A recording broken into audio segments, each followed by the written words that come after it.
Greetings everyone and welcome back to 365 Days of Prog. Today we're gonna be reviewing We'll Talk About It Later by Nucleus. Hi, my name's Naomi.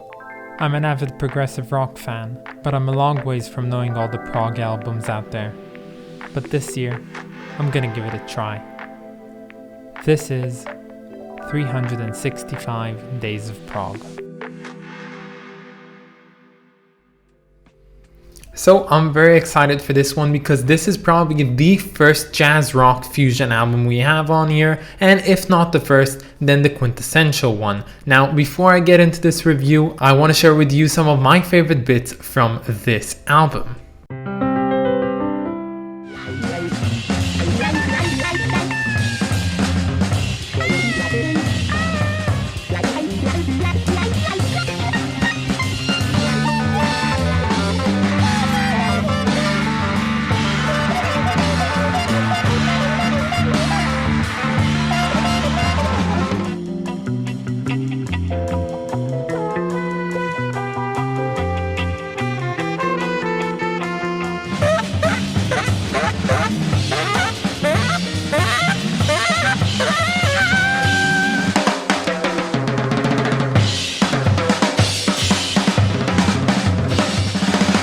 So, as I said, this is Nucleus' second release called We'll Talk About It Later, released in 1971. This is basically the quintessential jazz rock / fusion album out there. And that's of course if you consider the works of Miles Davis as prog related and not actual prog. So Nucleus was founded by the trumpeter Ian Carr. Now Ian Carr was basically the leading man of this group, and this group was sometimes so related to Ian Carr that it was called Nucleus's Ian Carr or simply Ian Carr. Ian Carr. And although Nucleus never really gained the popularity they probably deserved, they are still widely considered as being the masters of the jazz rock fusion. And this album, which is probably their most successful album ever, just goes to justify that claim. And although Nucleus never really gained the widespread reputation, a lot of the members at some point have migrated to the more successful Canterbury band, The Soft Machine. And those two bands, being Nucleus and The Soft Machine, have a very intermingled history together, and they share a lot of similarities. And as I seen one person write down, they say that while The Soft Machine was a rock group that veered towards jazz, so is Nucleus a jazz group that veered towards rock. And listening to this album, I can totally agree with what they said. Now, a quick disclaimer before I actually get into this review. I want to say that while listening to this album, I realized that there's some problem which I was experiencing with myself,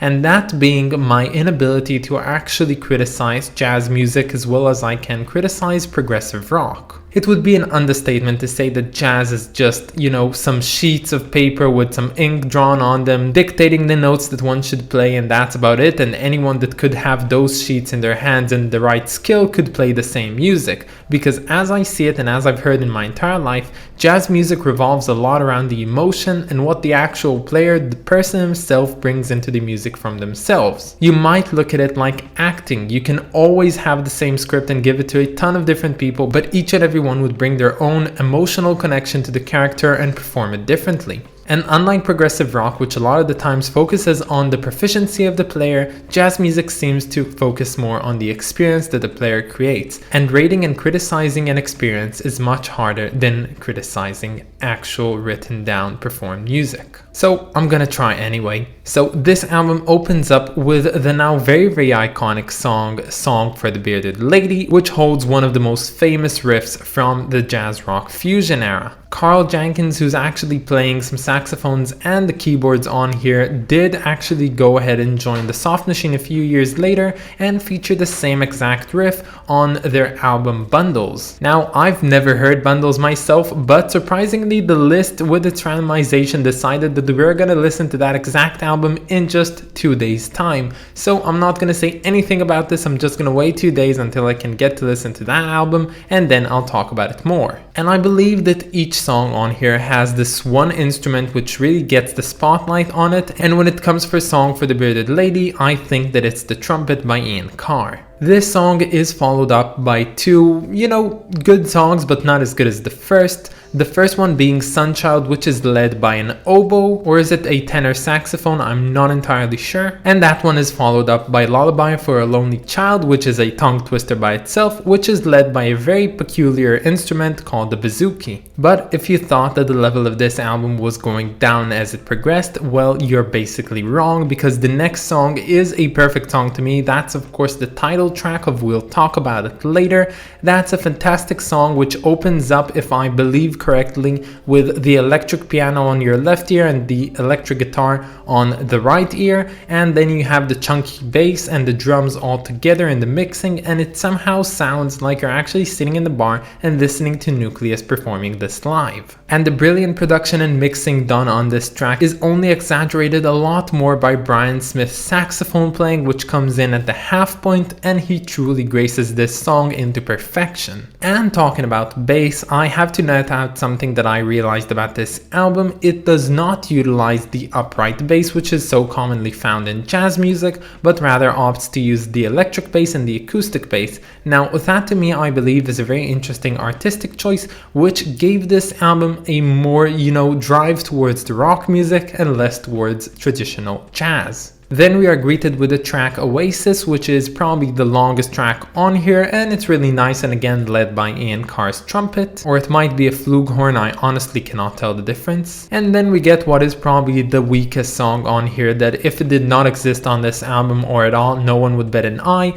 and that's the Ballad of Joe Pimp. Out of nowhere, basically, this song comes up, and the subpar singing by Chris Spedding is featured on here, and honestly, I was expecting this album to remain an instrumental for its entire duration, and I don't know why they opted to use some, actual vocals on here, but they don't really have the talent for it, and I didn't really like it, and fortunately, this song was short enough so I wouldn't have to suffer through it for a long while, and we could actually move on to the next song, the closing track. So the last song, called Easter 1916, which is a year that Nucleus has some really, fondness towards, and I know it's because of the Irish uprising. I don't know what it has to do with anything, and I honestly couldn't bother to check, but maybe in the future. So that track also features some really odd singing by Chris Spedding, but it just abruptly stops, and then we are greeted with 7 minutes of pure jazz improvisation, which I actually really liked, and again felt bad, because why did they have to include the vocals at the beginning? Like, it served no purpose. I didn't like it at all, and I think this song would have been better if they just focused on the instrumentals as a whole. And I quickly want to come back to the point that I made about the experience and the emotion put into jazz music. Just go ahead and listen to the saxophone solo at the end of this album. It is so, intense, but in an emotional way. No one can recreate this. No one can do the same thing that is done on here. It's not something that you can write down. It's something you feel. The saxophone, it whines, it screams, it howls at you, because there's so much going into it, more than actual written tablature. And I love it so much, it's definitely an eargasm. So yeah, the music on here, it's really tight, and I loved it very much. And actually listening to this, I realized that I knew the name Nucleus, but I did not make the connection quite yet, because around about 2 years ago, YouTube decided to recommend an album to me called Alley Cat, and I did not remember that I listened to it entirely, and actually had a pretty good time listening to it, although I wasn't paying as much attention as I pay to albums right now. So I just remembered it as being like this really nice jazzy rocky album, but I'm realizing now that I already knew Nucleus and I enjoyed their music in the past, and now I'm starting to make the connections. So yeah, if you like Magma and you want to see a band that makes them look like babies, go ahead, listen to Nucleus. So this cover is made by no other than the prolific prog rock creator Roger Dean. He made so many covers, he made so many iconic covers like Close to the Edge and other stuff for Yes and for Uriah Heep, and honestly, sometimes he creates those masterpieces and sometimes he creates covers like this. And much like I wouldn't want to consider the Ballad of Joe Pimp as a part of this album, I probably wouldn't want to consider this cover as the genuine cover for this album, but it is what it is, and it's not entirely bad, and I get the gimmick that if you open up the cover, then the image of the band remains, but the framing just is folded away. But honestly, I don't know, I don't really like it. I think he could have done a lot more with the fluidity of the music on here and actually represented it in a way that is more fitting. And why the heck Please, please someone tell me. I have no idea why this is. Do you see this? It has like this black rectangle that is mismatched with the overall black tone on the cover. I don't know what I'm saying. Maybe you don't see it, but I see it and I don't get why it's there. I digress. So you know what, this is my channel, this is what I do on here, and I'm gonna take the responsibility and just overall dismiss the Ballad of Joe Pimp from this album and rate it accordingly without it. So this album gets an 8 out of 10. I know this is a 10 out of 10 for a lot of people. Honestly, as I said, this is probably the quintessential jazz rock fusion album, but to me at least, I still looked at it in some critical ways which found it to be not so perfect, but very, very good. But that's about it, guys. I hope that you enjoyed this video and stay tuned for tomorrow because we're going to be listening to Crying of the Whales by the band Avarax. But that is all. Have a wonderful day and I'll catch you all tomorrow. Bye, guys.